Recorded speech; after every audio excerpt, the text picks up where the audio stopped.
नीतू एक छोटे से गांव में रहती थी। उसकी 12वीं की परीक्षा चल रही थी, इसलिए वह देर रात तक पढ़ाई करती थी। एक रात जब सब सो रहे थे तो नीतू अपने किताबों में डूबी हुई थी। अचानक उसकी नज़र खिड़की की ओर गई।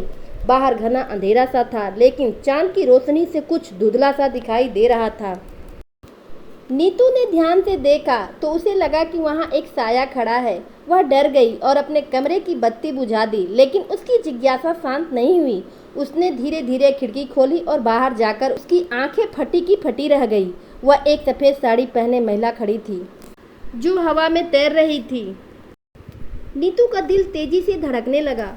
वह समझ नहीं पा रही थी कि वह सपना है या हकीकत। उसने खुद को संभालना और धीरे धीरे से कौन है वहाँ पूछा। जब कोई जवाब नहीं आया, लेकिन वह आकृति धीरे धीरे गायब होने लगी। नीतू के पैर तले जमीन खिसक गई, लेकिन उसने खुद को संभाला और वापस बिस्तर पर जा लेटी। अगले दिन जब उन्होंने यह घटना अपनी दादी को बताई तो दादी हंस पड़ी।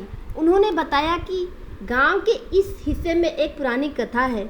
एक महिला जो वर्षों पहले दुर्घटना में मरी थी, उसकी आत्मा कभी कभी दिखाई देती है।